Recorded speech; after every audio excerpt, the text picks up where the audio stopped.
42ஆம் சங்கீதம் தாவீதின் சங்கீதம். தாவீதுடைய தாகத்தை பற்றி எழுதப்பட்ட சங்கீதம் தான் 42ஆம் சங்கீதம். தாவீதின் சத்துருக்கள் தாவீதை காயப்படுத்துவது சங்கீதம் 42 பார்க்கிறோம்.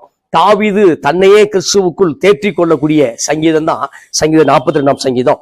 முதல் வசனம் வாசிக்கும் பொழுது தாவீதுடைய தாகத்தை நாம் அறிகிறோம். தாவீது தேவன் மேல் வைக்கக்கூடிய அந்த தாகத்தை மான்கள் தாகத்துக்காய் கதறுவதை அதை ஒப்பிட்டு பார்க்கக்கூடிய வசனம் தான் முதல் வசனம். மானானது நீரோடைகளை வாஞ்சித்து கதறுவது போல தேவனே என் ஆத்துமா உம்மை வாஞ்சித்து கதறுகிறது.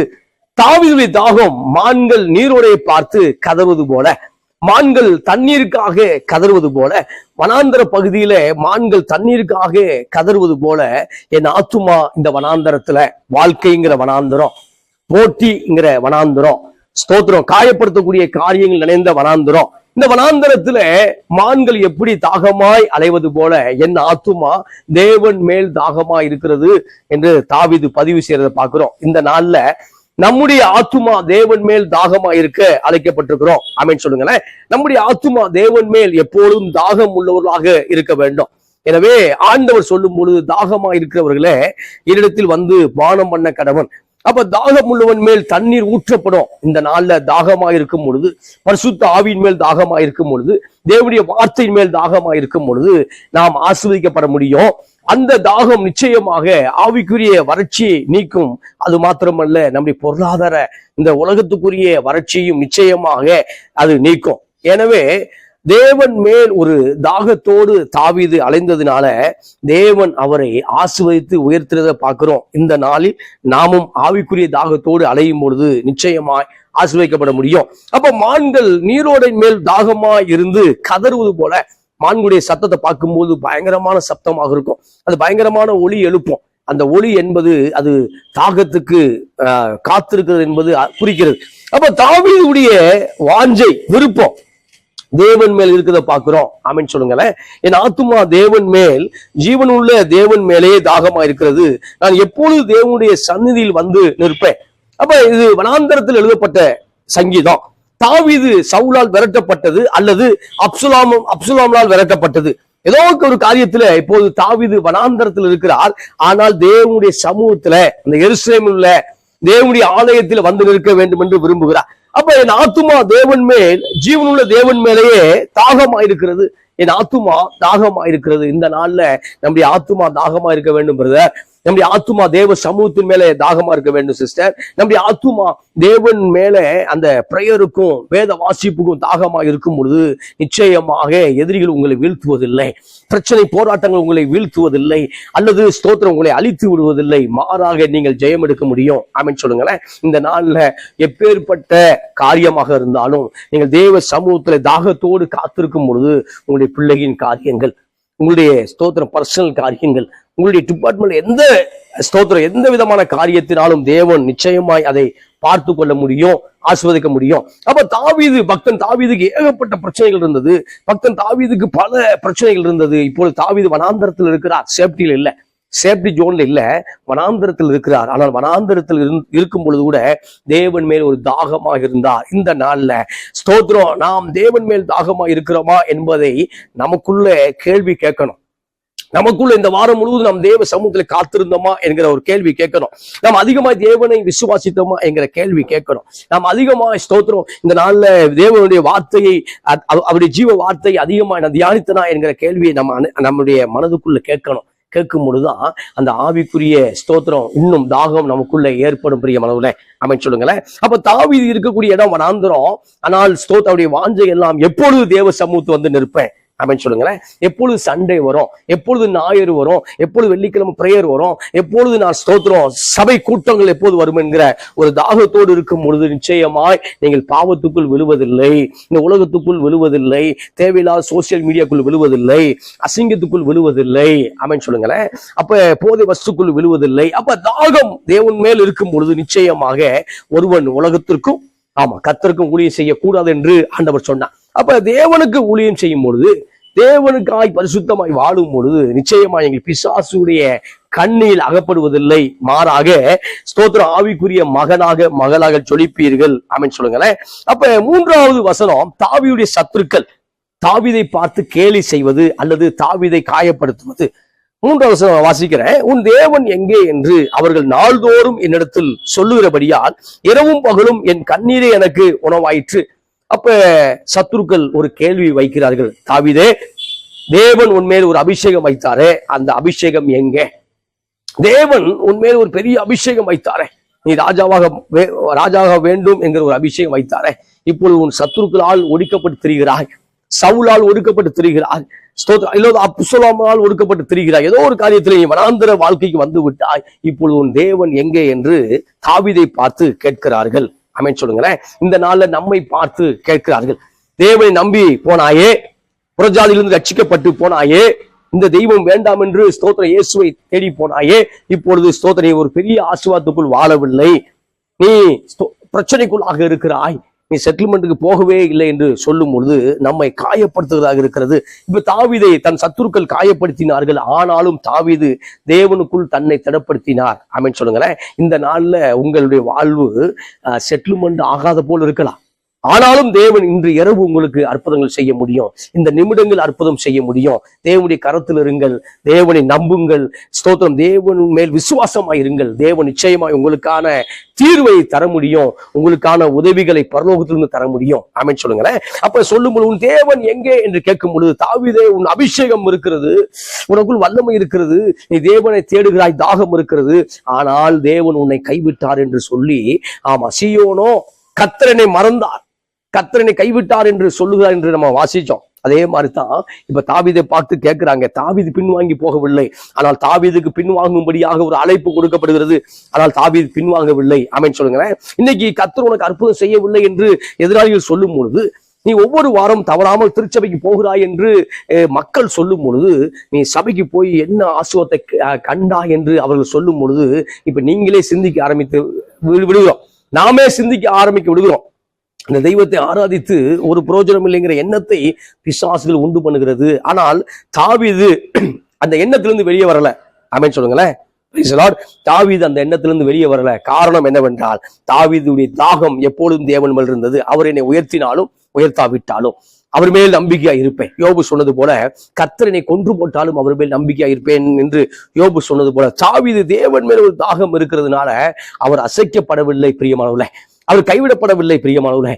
தேவன் அவர் நிச்சயமாய் நடத்தினார். அதுக்கப்புறம் சமஸ்த இஸ்ரவேல்ல 30 வயதுல ராஜாவாகி 40 ஆண்டுகள், ஆமா 70 வயது ராஜாவா இருக்க. இந்த நாள்ல அந்த அபிஷேகம் ராஜாவாக தாவீது நிச்சயமாய் மாற்றினது. உங்கள் மேல் உள்ள அபிஷேகம் நிச்சயமாய் உங்களை வெளியே கொண்டு வரும், பிரச்சனை போராட்டங்கள் இருந்து வெளியே கொண்டு வரும். அந்த உங்கள் மேல் உள்ள அபிஷேகம், உங்கள் மேல் உள்ள தேவனுடைய பிரசன்னம் நிச்சயமாய் உயர்த்தும். ஆமென் சொல்லுங்க.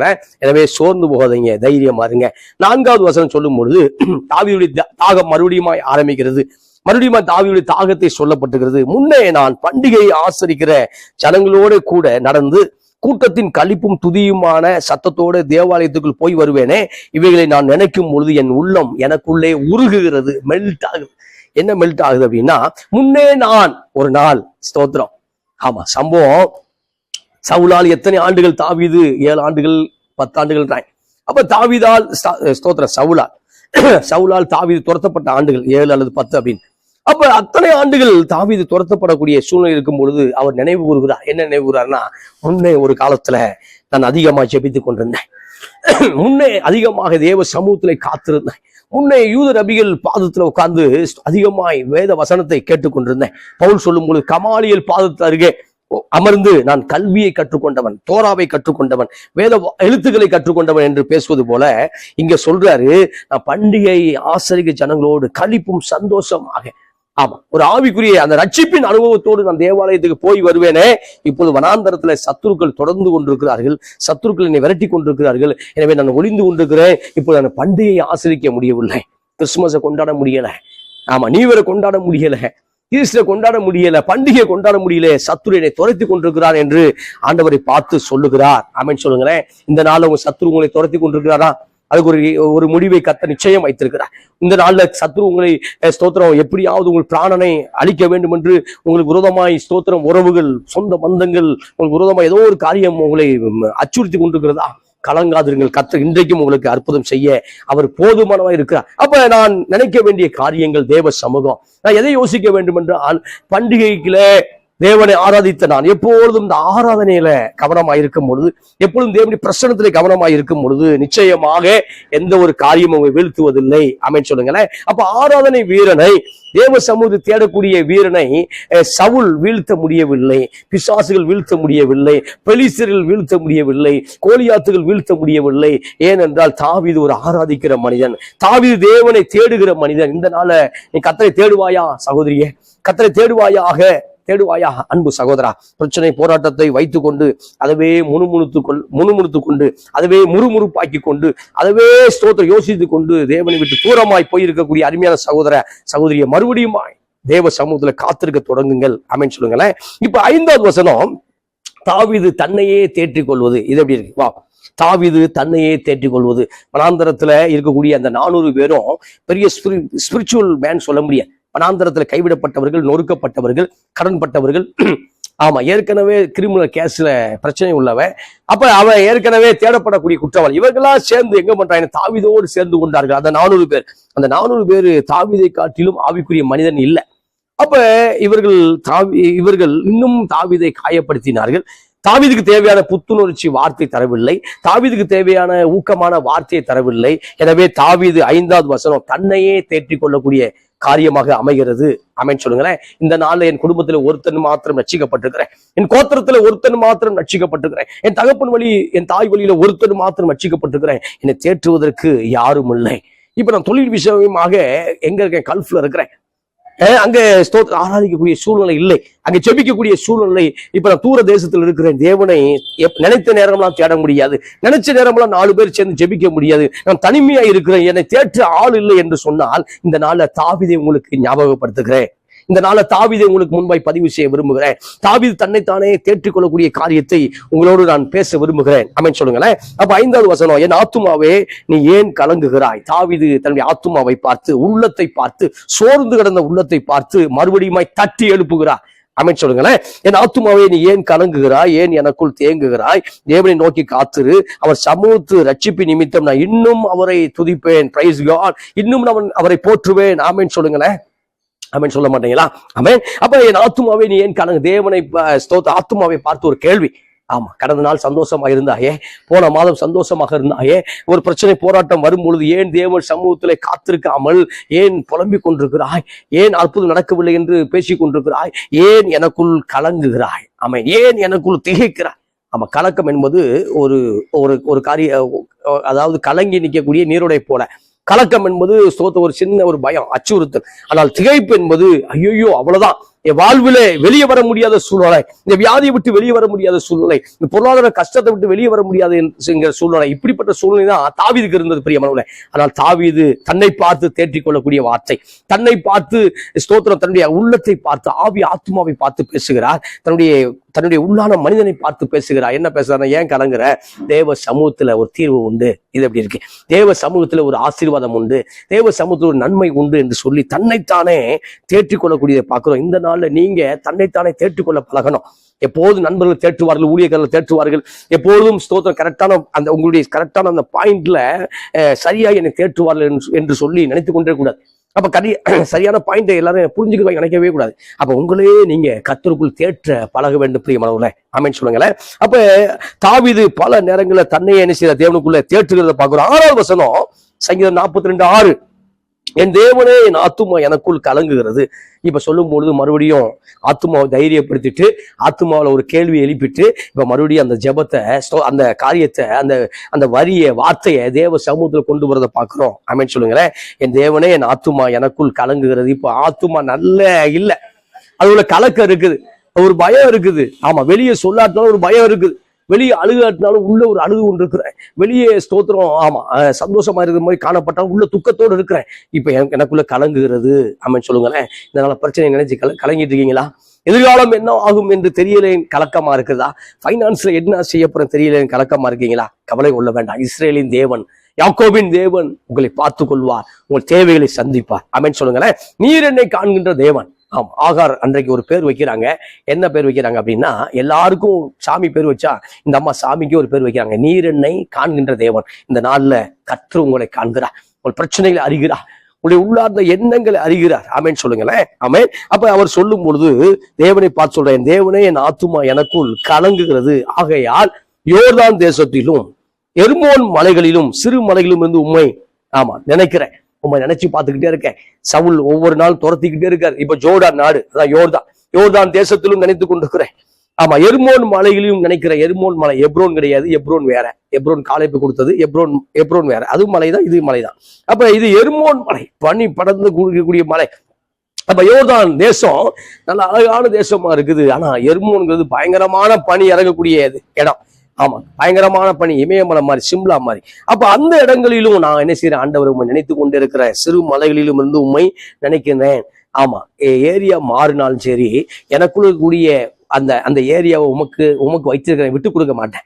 அப்ப எல்லா இடத்துல எங்கெங்க போனாலும் சரி, நான் ஆராதிக்கிற தேவனை விட்டு கொடுப்பதில்லை. ஆமென் சொல்லுங்களேன். அப்ப எந்த இடத்துல இருந்தாலும் தேவனுக்காக நான் பற்றி எறிய விரும்புகிறேன்.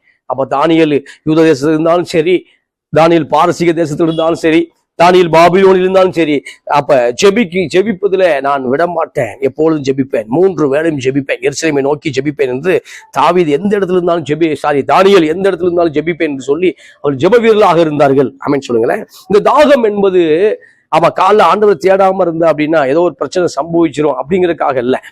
இது உறவை குறிக்குது பிரியமானவர்களே.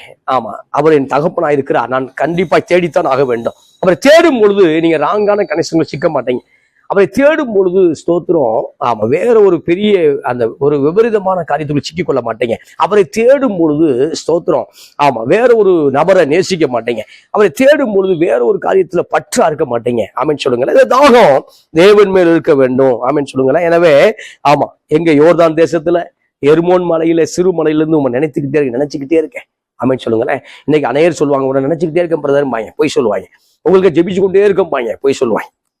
நம்ம எப்பயாவது நான் வரும்போது ஜெபிப்பேன், அதான் உண்மை. எப்போது உங்களுக்கு ஜெபித்து கொண்டிருக்கிறோம், இதெல்லாம் பயங்கர போய். இதுல பார்க்கும்போது சிறு மலையில் உண்மை என்ன செய்யறேன் நினைக்கிறேன். 7வது வசனம், உமது மதகுகளின் இறைச்சலால் ஆழத்தை ஆழம் கூப்பிடுகிறது, உமது அலைகளும் திரைகளும் எல்லாம் என்மேல் புரண்டு போகிறது. 7வது வசனம் சொல்லும்போது ஆண்டவரே யோனாவை போல ஒரு ஆழத்துக்குள்ளாக கடந்து போய்விட்டேன், பிரச்சனைக்குள்ளாக கடந்து போய்விட்டேன். ஸ்தோத்திர இறைச்சல், மதகுகளின் இறைச்சல், அந்த டேமை திறந்து விட்டது மாதிரி, காட்டாற்று வெள்ளம் மாதிரி. இப்ப பாக்குறோம் சிக்கிம்ல, அருணாச்சல பிரதேசல பயங்கரமான வெள்ளங்களை பாக்குறோம், அஸ்ஸாம்ல பயங்கரமான வெள்ளம். அந்த மாதிரி வெள்ளம் என் மேல் ஊற்றப்பட்டு கொண்டிருக்கிறது. அந்த மதகுகள் இறைச்சல், காதுல இறைச்சல் கேட்டுக்கிட்டே இருக்கு. பயங்கரமான வெள்ளம், அதுல இருந்து என்னை காப்பாற்றும் ஆண்டவரே என்று செபிக்கிறார். 8வது வசனம் இதுவரை சொல்லிட்டார். 7வது வசனம் சொல்லும் பொழுது ஒரு ஆழம் பிரச்சனை என்று சொல்லிவிட்டு 8வது வசனம் பதிவு செய்தார். ஆயிலும் கர்த்தர் பகற்காலத்திலே தமது கிருபையை கட்டளிடுவார். ராக்காலத்துல அவரை பாடும் பாட்டு என் வாயில் இருக்கிறது, என் ஜீவனுடைய தேவனை நோக்கி விண்ணப்பம் செய்கிறேன். 8வது வசனம் சொல்லும் போது பகல் காலத்துல தமது கிருபையை வெளிப்படுத்துவார். ஆமென் சொல்லுங்களேன். அப்ப என் வாழ்க்கையில இருட்டா இருக்கு பிரதர், என் வாழ்க்கை அவ்வளவுதான் பிரதர். இல்ல, உங்களுக்கு ஒரு பகல் உண்டு, உங்களுக்கு ஒரு விடியல் உண்டு, உங்களுக்கு ஒரு செழிப்பு உண்டு, உங்களுக்கு ஒரு ஆசீர்வாதம் உண்டு. நீங்க தாகத்தோடு அவரை தேடுங்க, கிளைமேட் நிச்சயம் மாறும். ஆமென் சொல்லுங்களேன். எல் நினோ வெயில் அப்படியே இருக்க போறது இல்லை, ஒரு மாற்றம் உண்டாகும். இருட்டு அப்படியே தங்கி இருப்பதில்லை, மாறாக ஒரு வெளிச்சம் உண்டாகும். உன் சுக வாழ்வு சீக்கிரத்துல துளிர்க்கும். இந்த நாள்ல கத்தனோடு பேசிக்கிட்டு இருக்க யாருக்கோ ஒரு வசனத்தை சொல்றாரு, உங்க சுக வாழ்வு சீக்கிரத்துல துளிர்க்கும். சீக்கிரத்துல சுக வாழ்வு துளிர்க்கும். ஆமென் சொல்லுங்களேன். சந்தேகப்படாமல் விசுவாசியுங்கள். அப்ப பகற்காலத்துல தமது கிருபையை கட்டளிடுவா. அவர் கிருபை உங்களை சந்திக்குது, அவர் கிருபை உங்களை மீட் பண்ணுது, அவர் கிருபை உங்களை தூக்கி எடுக்க போகுது. ஆமென் சொல்லுங்களேன். அப்ப அவர் சொல்லும் பொழுது ராக்காலத்துல இரவு வேளையில அவரை பாடக்கூடிய பாடல் என் வாயில் இருக்கிறது. நிச்சயமா கூடாரத்தில் இருக்கும் போது புலம்ப ஆரம்பிப்பான். பகலெல்லாம் ஒரு மனிதன் வேலை செய்து விட்டு இரவுல பார்க்கும்போது அதோட ரிசல்ட்டை பார்க்கிறான். ஒரு ஆசீர்வாதம் இல்லை, பிரச்சனையை சொல்றான். இப்ப இரவு சொல்லும்போது வீட்டுல மனைவியோடைய பிள்ளைகளோடைய பேசும் பொழுது அதனால் நடந்தக்கூடிய காரியத்தை பேசுகிறோம், ஒரு புலம்பல் தான் நிச்சயம் வரும். ஆனா இந்த இடத்துல சொல்லும் பொழுது தாவீதுக்கு புலம்பல் இல்லை, இரவு வேளையில பாடல் இருக்கிறது. ஆமென் சொல்லுங்களேன். அதிகமாய் துதி உள்ள மனுஷன் அவனை புலம்புறதை பார்க்க முடியாது, அவன் புலம்பலை குறைச்சிக்கிட்டே வர்றான். அப்ப நம்முடைய வாயில துதி அதிகமா இருக்க வேண்டும். துதி என்பது என்னைக்கோ ஒரு 1000 ஸ்தோத்திர பலி சொல்லி செலுத்திட்டு அந்த புத்தகத்தை மூடி வச்சுட்டு போயிட்டு அப்படி இல்லை, எப்போதும் துதிக்கக்கூடிய துதி. அதான் தாவீது சொல்லும் போது கர்த்தரை எப்பொழுதும் கர்த்தரை எக்காலத்திலும் துதிப்பேன், எப்பொழுதும் அவர் துதி என் வாயில் இருக்கும். அப்ப எக்காலத்திலும்னா நல்ல ஒரு சேஃப்டி ஜோன்ல இருக்கும்போது மட்டும் இல்ல, எந்த வழியிலும் துதிப்பேன். இது அப்படி இருக்கு. அப்ப எப்போதும் துதிக்கிறவர்களாக மாற வேண்டும் என்று தேவன் விரும்புகிறார். ஆமென் சொல்லுங்களேன். அப்ப அவரை பாடும் பாட்டு என் வாயில் இருக்கிறது. என் ஜீவனுடைய தேவனை நோக்கி விண்ணப்பம் செய்கிற முதலாவது பாட்டு பாடுறேன், ஸ்தோத்திரம் பண்றேன், அதுக்கப்புறம் விண்ணப்பம் செய்ய ஆரம்பிக்கிறேன், ஜெபத்தை ஏறெடுக்க ஆரம்பிக்கிறேன். நிச்சயமாய் கர்த்தர் பதில் செய்வார் என்கிற ஜெபத்தை ஏறெடுக்க ஆரம்பிக்கிறேன். இந்த நாள்ல துதியுங்கள், செபியுங்கள், மாற்றம் நிச்சயமாய் கர்த்தர் தருவார். சோர்ந்து போகாதிருங்கள், உங்களே தேற்றிக் கொள்ளுங்கள். சத்துருக்களுக்கு எல்லா நேரம் பதிலளிக்காதீங்க, கர்த்தரை பாருங்க. அப்ப 9ஆம் வசனம், நான் என் கண்மலையாகிய தேவனை நோக்கி நீ ஏன் என்னை மறந்தி சத்ருவினால் ஒடுக்கப்பட்டு நான் ஏன் துக்கத்தோடு திரிய வேண்டும் என்று சொல்லுகிறேன். இப்ப கர்த்தரை பார்த்து ஒரு கேள்வி, ஆமென் சொல்லுங்களேன். அப்ப கர்த்தரோடு அதிகமாய் பேசக்கூடியவன் நிச்சயமா மனுஷனோட பேசுறத குறைச்சிருவான். இந்த நாள்ல மனுஷனோடு அதிகமா பேசிக்கொண்டிருக்க அருமையான சகோதரா, மனுஷனோடு அதிகமாய் பேசிக்கொண்டிருக்க சகோதரிய, உன் பேச்சை நிறுத்து, நீ தேவனோடு அதிகமாய் பேச, தேவ சமூகத்தில் அதிகமாய் காத்திருக்க, தேவனோடு நிறைய பேச நேரத்தை செலவழிப்போம். நிச்சயமாய் கர்த்தர் நம்மை ஆசீர்வதிப்பார். அப்ப தேவனை பார்த்து ஒரு கேள்வி தாவீது, நான் ஏன் என் கண்மலையாகிய தேவனை நோக்கி ஏன் என்னை மறந்தீர்? ஆண்டவரே, உன் மறக்கல, நான் நினைச்சுக்கிட்டே தான் இருக்கிறேன், உன் மேல தாகமா தான் இருக்கேன், ஆனா நீங்க என்னை மறந்தது மாதிரி ஒரு ஃபீல் பண்றேன். நீர் என்னை மறந்தது போல நான் ஒரு உணர்வு இருக்கு, அந்த உணர்வு நிச்சயம் நமக்குள்ள இருக்கு.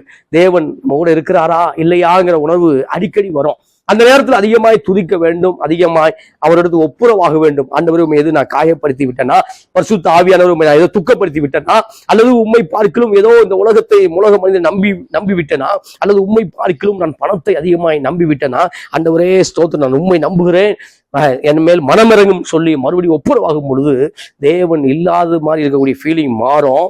தேவன் உன்னோடு இருக்கிறார் என்கிற ஒரு பலன் உண்டாகும். ஆமென் சொல்லுங்களேன். அப்ப தாவீதுடைய எண்ணம் அந்த வனாந்தரத்துல ஒரு சில அந்த அப்பப்ப அந்த அவிசுவாசத்தின் ஆவி குறுக்கிடுகிறது. அப்போது ஆண்டவரை என்னை மறந்து, ஆமா, சத்துருவால் ஒடுக்கப்பட்டு திரிகிறேன். ஆமா, ஒரு சில வருஷங்கள் ஒடுக்கப்பட்டு தெரியல, பல ஆண்டுகள் ஒடுக்கப்பட்டு தெரியும் பொழுது நமக்குள்ள அநேக கேள்விகள் வரும். ஒரு எதிர்மறையான எண்ணங்கள் வந்தா பரவாயில்ல, இன்னமே எதிர்மறையா இருந்தா என்ன செய்ய முடியும்? நம்முடைய வாழ்க்கையில ஒரு வீழ்ச்சி வந்தா பரவாயில்ல, பல வீழ்ச்சி வரும் பொழுது நாமும் நம் தேவனை நோக்கி பல கேள்விகள் கேட்கிறோம். ஆனாலும் தேவன் உங்கள் சிறையிருப்பை மாற்றுவார், ஆனாலும் தேவன் உங்களுக்கு நிச்சயம் அற்புதத்தை செய்வார். அதுல வாசிக்கும் பொழுது 10வது வசனம், மறுபடியுமாய் உன் தேவன் எங்கே என்று என் சத்துருக்கள் நாள்தோறும் என்னோடு சொல்லி என்னை நிந்திப்பது என் எலும்புகளை உருவ குத்துகிறது போல் இருக்கிறது. மறுபடியும் சத்துருடைய வார்த்தை, மறுபடியும் வனாந்தரத்தின் அந்த மக்களுடைய வார்த்தை, மறுபடியும் கைவிடப்பட்ட மக்கள் தாவீது விசுவாசத்தை கைவிட வேண்டும், தாவீது தேவன் மேல் இருக்கக்கூடிய தாகத்தை கைவிட வேண்டும் என்று சொல்லி மறுபடியும் ஆகிய சத்துருக்கள் சொல்றாங்க, உன் தேவன் எங்கே என்று என் சத்துருக்கள் நாள்தோறும் என்னோடு சொல்லி. அப்ப நாள்தோறும் கேட்கிறான் சார், நாள்தோறும் நீ பரிசுத்தமாக இருந்தாயே, நாள்தோறும். ஆமா, யோசேப்பு எத்தனை வருஷம் கேட்டிருப்பான்? ஆமென் சொல்லுங்களேன். 17 ஆண்டுகள், 17 வயசுல ஸ்தோத்திர அண்ணனை பார்க்க போறாங்க, அண்ணனை பார்க்க போறாரு யோசேப்பு. அப்ப அவரை தூக்கி என்ன செய்யறாங்க அப்படின்னா வித்துறாங்க. விற்கும் போது 13 ஆண்டுகள், மறுபடியும் 30வது வயதுலதான் பார்வோன் சமூகத்தில் நிற்கிற. இப்ப 13 வருஷம் அப்படி வாழ்க்கையில ஜெயில இருக்குது, போத்திபார் வீட்டுல இருக்குது, கைவிடப்பட்ட சூழ்நிலை இருக்கிறது, பொய் குற்றச்சாட்டு இருக்கிறது. அப்போது அநேகர் கேட்டிருப்பாங்க, அல்லது அவனுடைய மனதை கேட்டிருக்கோம், தேவன் எங்கே? ஆமா, நாள்தோறும் கேட்டிருப்பார்கள், நாள்தோறும் அந்த எண்ணம் வந்திருக்கும். ஆனால் அந்த எண்ணத்தை ஜெயிக்க பழக வேண்டும். ஆமென் சொல்லுங்களேன். எதிர்மறையான எண்ணத்தை பரிசுத்த ஆவியானவர் நிறைவோடு ஜெயிக்க பழக வேண்டும். அப்போது நிச்சயமாய் தேவன் நம்முடைய வாழ்க்கையில அற்புதங்களை செய்ய முடியும். அப்ப அதை கேட்கும் பொழுது, உன் தேவன் எங்கே என்று என் சத்துருக்கள் நாள்தோறும் கேட்கும் பொழுது, அவன் என் எலும்பை உருவ குத்துவது போல இருக்கு. சதையை மட்டும் குத்தல, எலும்போடு குத்திட்டான் சார். சில நேரம் பார்க்கும்போது ஆஸ்பத்திரியில அட்மிட் ஆயிருப்பாங்க. அதாவது ஒர்க் பண்ணக்கூடிய இடத்துல டிஎம்டி கம்பி குத்திரும், ஏதோ ஒன்று உள்ள ஆங்கில் குத்திரும். அப்ப ஸ்தோத்திரம், சதையில இந்த குத்தா பிடிங்கிடலாம். அது எலும்போடு குத்தும் பொழுது அதுக்கு மேஜர் ஆப்ரேஷன் பண்ண வேண்டியிருக்கு. அப்ப சத்துருக்கள் சில நேரம் நம்மளை எலும்போடு குத்துறான் சார். அப்ப நம்ம இன்னும் அதிகமாய் தேவ சமூகத்துல காத்திருக்க வேண்டும். அல்லே சொல்லுங்களேன். அப்ப குருவ குத்துறது போல இருக்கிறது. 11ஆம் வசனம், மறுபடியுமாய் தாவீது தன்னை தேற்றிக் கொள்வது, என் ஆத்துமாவே நீ ஏன் கலங்குகிறாய், ஏன் எனக்குள் தேங்குகிறாய்? தேவனை நோக்கி காத்திரு, என் முகத்துக்கு ரட்சிப்பும் என் தேவனும் இருக்கிறவரை நான் இன்னும் துதிப்பேன். ஆமா, பிரச்சனையே ஆமா, உன்னை பார்த்து பயந்து ஓட வரல. ஆமென் சொல்லுங்களேன். போராட்டமே உன்னை பார்த்து பயந்து ஓடுவதற்கு நான் வரல. ஆமா, ஏதோ பிரச்சனை போராட்டங்கள் வந்த உடனே கிறிஸ்துவ விட்டு போயிருவேன் நினைச்சிட்டு இருக்கியா? இல்ல. ஆமா, அவர் என்னை கொன்று போட்டால் நம்பிக்கையா இருப்பேன் என்கிற யோபு விசுவாசம் எனக்குள்ள இருக்குது. அப்ப தாவீது சொல்லும் பொழுது, என் ஆத்துமாவே ஏன் தேங்குகிறாய், ஏன் கலங்குகிற? நம்ம தேவனை நோக்கி காத்திரு என்று சொல்லி நிறைவு செய்கிறார். இந்த நாள்ல தேவ சமூகத்துல காத்திருப்போம், சூழ்நிலைகளாம் மாறும். ஆமா, எரிகிற அக்கினி சூளை நிச்சயமாக அணைக்கப்படும். ஆமென் சொல்லுங்களேன். அப்ப எரிகிற அக்கினி சூளை, நமக்கு விரோதமா எரிகக்கூடிய அக்கினி சூளை, பிரச்சனைகள், போராட்டங்கள் எல்லாம் மாறும். தைரியமா இருங்கள். ஆமென் சொல்லுங்களேன். என் முகத்துக்கு ரட்சிப்பும் என் தேவனுமா இருக்கிறவரை நான் இன்னும் துதிப்பேன். ஆமா, எவ்வளவு பிரச்சனை கொண்டு வந்தாலும் நான் இன்னும் துதிக்கிறதுல ஆமா ஓய்ந்து போவதில்லை. துதி ஓயாது. நான் இன்னும் அதிகமாய் துதிப்பேன், இன்னும் அதிகமாய் தாகமாயிருப்பேன் என்று சொல்லி தாவீது இந்த சங்கீதத்தை நிறைவு செய்கிறார். ஆமென் சொல்லுங்களேன். இந்த 44ஆம் சங்கீதம் நமக்குள்ள இன்னமும் ஸ்தோத்திர விசுவாசத்தை தூண்டக்கூடிய சங்கீதம். இன்னும் அதிகமாய் இந்த சங்கீதத்தை நாம் தியானிக்கும் பொழுது நிச்சயமாய் தாவீது தேவன் மேல் எவ்வளவு தாகத்தோடு இருந்திருக்கிறார். நாமும் தாகத்தோடு இருக்க வேண்டும். பிரியமானவர்களே, நாமும் பல நேரம் தேவ சமூகத்துல காத்திருக்க வேண்டும். நாமும் சில நேரம் நம்மை தேற்றிக் கொள்ள வேண்டும். நாமும் சில நேரம் தேவ சமூகத்திலிருந்து தேற்றிக் கொள்ளும் பொழுது தேவன் பெரிய காரியத்தை செய்வாராக. நிச்சயமாய் செய்வார். கவலை கொள்ளாருங்கள். கர்த்தர் உங்களை ஆஸ்வதிப்பார். ஒரு நிமிடம் ஜெபிக்க விரும்புகிறேன். ஜெபிப்போமா? நல்ல பிதாவே, நன்றியோடு துதிக்கிறோம், ஸ்தோத்திரிக்கிறோம். ஆண்டவரே, மானானது நீரோடைய வாஞ்சித்து கதறுவது போல என் ஆத்துமா தேவன் பேரில் வாஞ்சித்து கதறு என்று தாவீது பதிவு செய்கிறார். தாவீதுடைய வாஞ்சை தேவனை எப்படியாவது தேட வேண்டும், தேவ சமூகத்தில் எப்படியாவது காத்திருக்க வேண்டும் என்கிற தாகம் தாவீதுக்குள்ள இருந்தது. இந்த நாளில் உம்மை தேடக்கூடிய பிள்ளைகளை ஆசீர்வதிப்பீராக. உம்மை அதிகமாய் உம்முடைய பிள்ளைகள் தேடுவார்களாக. உலகத்தை பார்க்கலும், உலக சிநேகத்தை பார்க்கலும் இந்த நாள் உம்மை தேடக்கூடிய கிருபையை உம்முடைய பிள்ளைகளுக்கு தருவீராக செபிக்கிறோம்ப்பா. தொடர்ந்து உம்முடைய பிள்ளைகளை ஆசீர்வதியும், அற்புதங்களை செய்யும். அவள் தேவைகள் சந்திக்கப்படட்டும். கர்த்தரை எப்போதும் துதிக்கிறவர்களாய் மாற்றும், காத்துக்கொள்ளும். இயேசுவின் நாமத்தில் பிதாவே, ஆமென், ஆமென். கர்த்தர் பெரிய காரியத்தை உங்கள் வாழ்க்கையில செய்வாராக. ஆமென்.